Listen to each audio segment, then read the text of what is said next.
Está começando pela TV Nova o programa Políticas, um espaço dedicado ao debate de ideias e fatos aqui de Pernambuco. As entrevistas giram em torno da política, da economia, do comportamento, da cultura, enfim, das coisas da vida. Quem está aqui conosco hoje é o engenheiro ambientalista e também economista Jacques Ribembuim. Além disso, ele é um escritor e um escritor com muitos livros. Recentemente, ele lançou um livro chamado Pernambuco de Fernão. Jacques Ribembuim, o que é esse livro Pernambuco de Fernão, que levantou uma curiosidade muito grande a respeito do nome de Pernambuco como se conhecia? Você trouxe uma nova visão da história do Estado. Pessoal, antes de mais nada, cumprimentar esse público bacana que certamente vai ser muito frequente nesse novo programa, Políticas, pessoal que assiste a TV Nova. Este livro, não é, Pernambuco de Fernão, procura abordar um período da história de Pernambuco pouco conhecido. É aquele que iria de 1501 até a chegada do primeiro donatário à capitania de Pernambuco em 1535. Então você tem aí 34, 35 anos de percurso, né? Esses primórdios da história de Pernambuco são muito pouco conhecidos. Ocorre que entre 1502 e 1514, e até há pesquisadores que alegam que teria sido um período até maior, o Brasil foi arrendado a um grupo mercantil, ou seja, um grupo, né, interessado em explorar o Brasil, aluga, né, as novas terras ao rei de Portugal, tendo à frente, né, um financista, mercador de nome Fernão de Noronha, né, de origem cristã nova, origem judaica, e que passa a ser, digamos assim, o dono, né, das novas terras em termos de monopólio para a exploração do pau-brasil e das riquezas da terra. Isso anterior ao Duarte Coelho? Anterior ao Duarte Coelho. Duarte Coelho chega em 1535, porque o Brasil só é dividido em capitanias hereditárias em 1534. E um ano depois chega o donatário a Pernambuco, com a família, quer dizer, é um momento que a história de Pernambuco já passaria a ser melhor documentada. Mas o que é que acontece no período anterior? Então, muito mistério nessas 3 décadas dos primórdios do Nordeste do Brasil, de Pernambuco em particular. Exato. Você poderia citar que mistério é esse, né? Olha, um dos mistérios, por exemplo, já começa com o próprio nome do nosso estado. De onde é que vem o nome Pernambuco? Não é? Eu andei fazendo uma enquete, perguntando a muitas pessoas, até na rua mesmo, as pessoas desconhecem a origem do nome do nosso estado, de onde teria vindo. Se você procurar no Google, né, na internet, ou se você olha em alguns livros textos, inclusive adotados nas escolas, você encontra a versão de que Pernambuco teria origem no tupi, no linguajar dos índios, e teria origem na junção das palavras Paraná mais Puca. Então, Pernambuco viria de Paranapuca. Paraná seria Rio Grande, mar, no contexto, na visão dos índios. E Puca seria buraco. Então, Pernambuco, do tupi, seria um buraco no mar.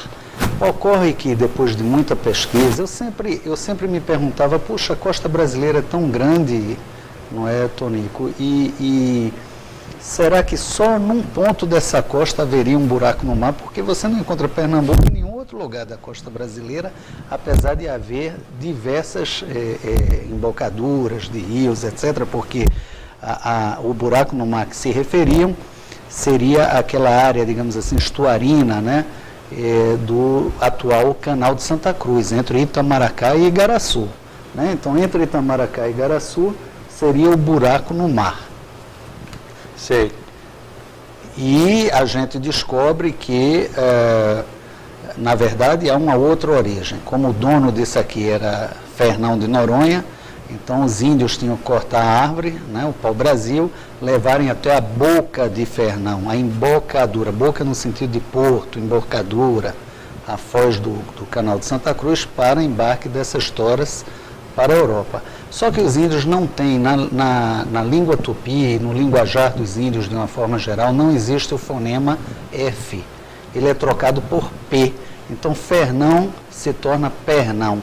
Os índios cortavam a árvore e levavam as toras para a boca de Fernão, a boca de Pernão, e eles também, na gramática local, era a tradição colocar coisa possuída depois do possuidor, então, boca de Pernão virava Pernamboca. Então, a origem do nome Pernambuco, muito provavelmente, vem daí. Exato. Essa nova visão da origem do nome Pernambuco, você submeteu a outros pesquisadores. O que é que eles acham? O que é que a comunidade acadêmica entende por A primeira questão que se levanta é a seguinte: como é que durante 500 anos, praticamente, não é, uma coisa que estava mais, que nos parece, né, tão óbvia atualmente, permaneceu relegada ou não foi observada, né? Será que nesses 500 anos todo mundo se enganou? Talvez tenha havido uma intenção política nessa história toda. Veja bem, quando chega, aquilo que falamos no início do programa, quando chega Duarte Coelho como donatário, né, recebe do rei de Portugal o poder total sobre a capitania. E a capitania, nessa altura, já se chamava Pernambuco. Já se chamava Pernambuco. Quando ele chega, ele diz, a primeira coisa que ele deve ter imaginado seria como trocar o nome, porque senão ia ficar o nome do seu antecessor. Provavelmente ele queria, né, apagar esse vestígio, essa relação daquela terra dele e de seus descendentes, era a capitania hereditária. Ele queria acabar com qualquer ligação em relação a Fernão de Noronha, que já tinha inclusive o arquipélago com o nome dele, porque o arquipélago de Fernão de Noronha, a ilha de Fernão de Noronha, é doada pelo rei de Portugal em 1504, quer dizer, 30 anos antes dessa história que estamos contando aqui. Chega o donatário, encontra suas terras sendo chamadas pelo dono anterior, a boca de Fernão, e ele tenta então colocar o nome de Nova Lusitânia. Mas toda a gente já estava acostumada a chamar o local de Pernambuco, e aí vamos ficar no campo da hipótese, né? É provável que o seu círculo mais próximo tenha então encontrado uma origem no tupi, no linguajar dos índios, e tenha tentado fazer essa explicação. E daí perdurou. Rui Pereira foi o primeiro que documentou a origem de Pernambuco em 1564. Dizia que Pernambuco era buraco no mar. E, inclusive, Bento Teixeira, na prosopopeia, a famosa prosopopeia de 1601, também coloca: Paranapuca significa cova do mar em nossa língua. E por aí a história ficou durante tantos anos. E como é que você chegou a essa descoberta, enquanto os historiadores mais antigos tinham uma visão contrária, ou trazia essa visão oficial?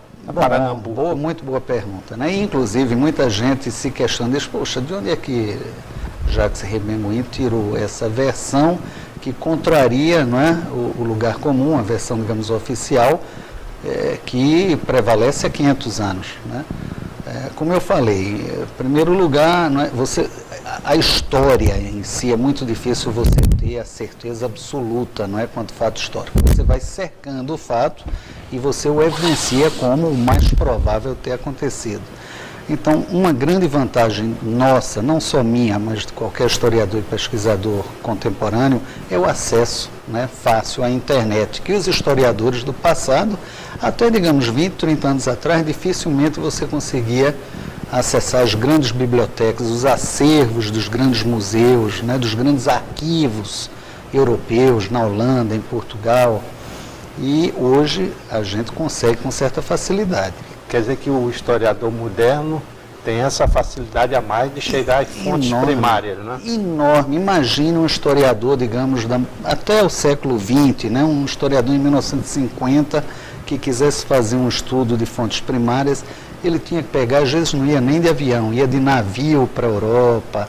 Era preciso todo um preparo prévio que às vezes levava meses, né, entre a diplomacia brasileira e a diplomacia do outro país, para que ele pudesse realizar uma pesquisa mais demorada.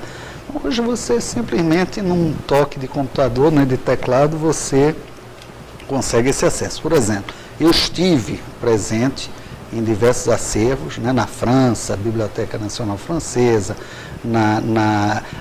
algumas cidades que são muito importantes, né, nessa trilha de pesquisa para você poder cercar o problema, que são as cidades francesas da costa atlântica, né, Dieppe, Honfleur, La Rochelle.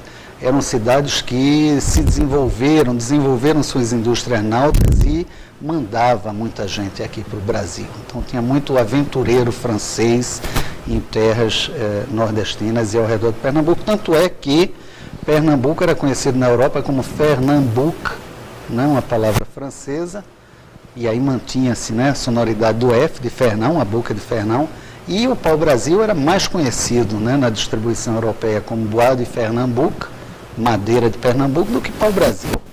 Hoje a gente nem sabe disso, mas o pau-brasil, durante um longo período, era conhecido como madeira de Pernambuco, né, entre os compradores na Europa. Você acha que a história de Pernambuco já está bem estudada, já está bem delineada por livros? Tá não. Tem muita coisa ainda por vir. Tem muita coisa para se descobrir, né? Muita coisa para descobrir. E principalmente sobre esses primórdios, né, logo após o descobrimento. Mas mesmo se você considerar que é um tempinho, como é que está? Vamos, a gente vai fazer um pequeno intervalo e daqui a pouco a gente volta para continuar a nossa conversa com o Jacques Ribembuí.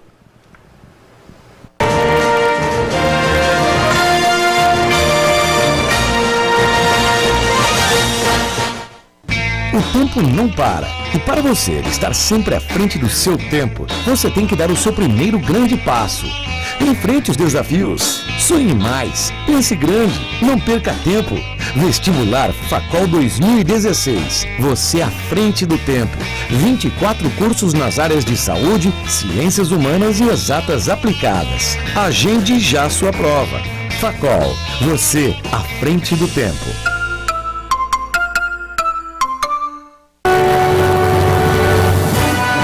Bem-vindos a mais um programa Opinião e confira agora os destaques de hoje. E agora já se muda essa regra. Santa Cruz esquece hoje o campeonato pernambucano. Grande potencial, né? Está próximo. Eu acho um absurdo, porque dá uma classe política um status. Eu converso com ele pelo WhatsApp aqui. E só vê somente roubo do próprio político. Seu encontro marcado é comigo. Segunda a sexta, 10h30.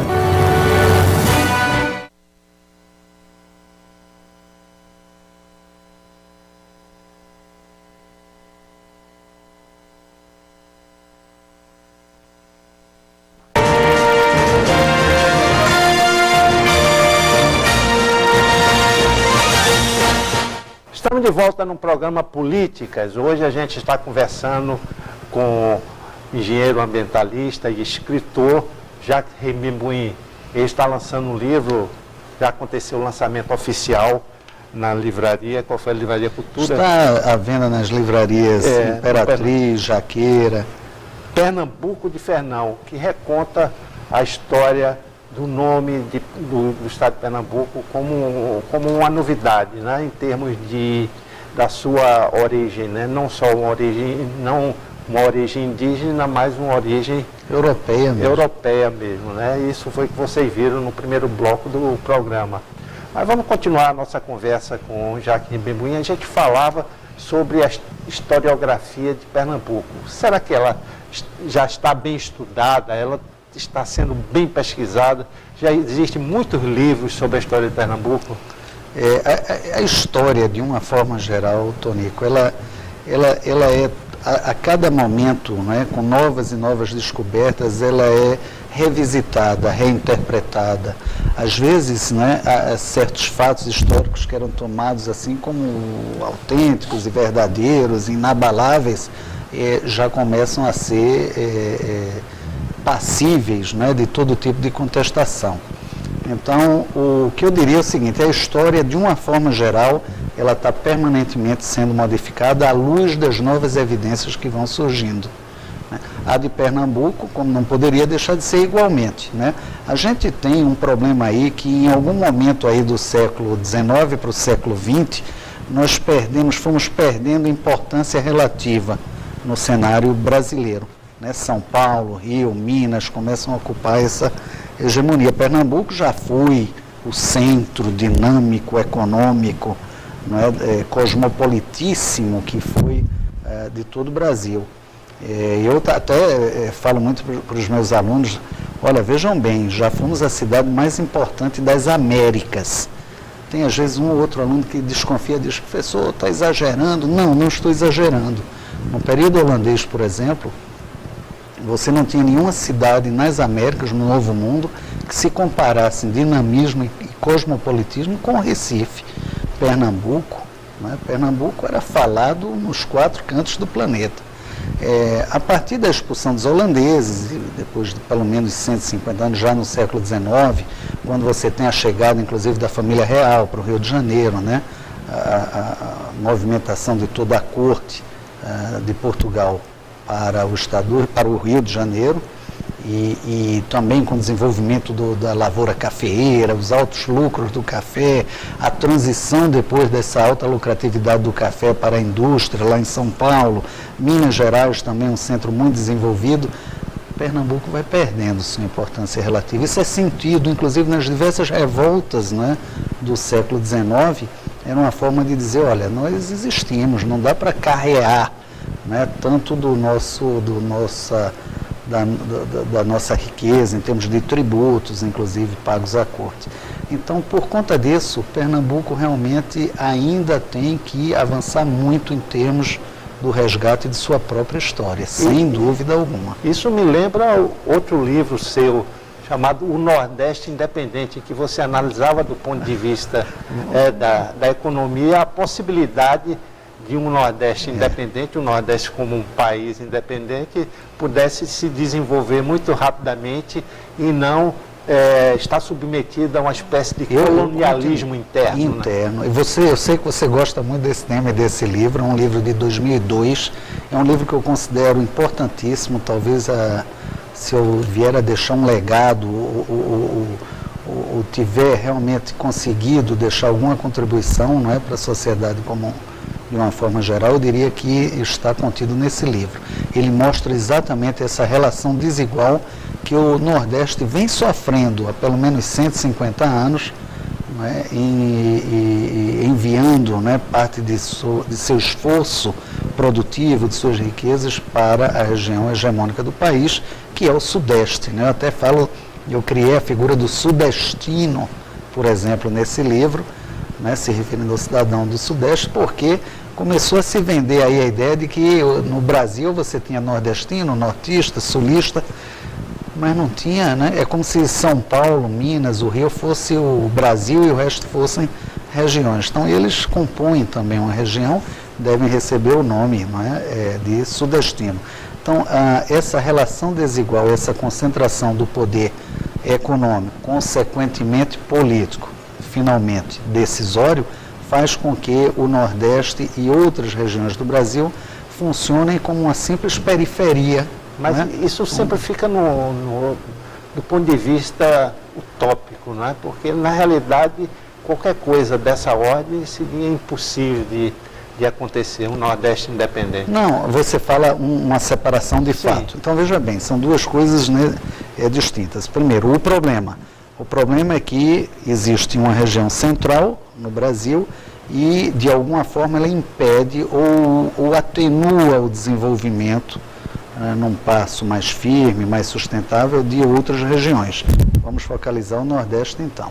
Então, essa é a problemática, né? E aqui chamei de neocolonialismo interno porque é uma expropriação de recursos, de energia de uma região por outra dentro de um mesmo país, quer dizer, diferentemente daquele modelo colonial, neocolonial entre nações.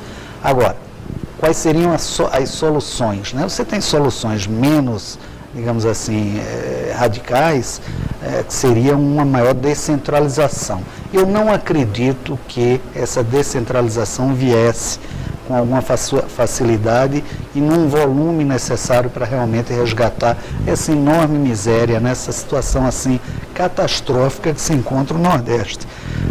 Porque as pessoas às vezes pensam que o Nordeste está crescendo mais do que o Brasil.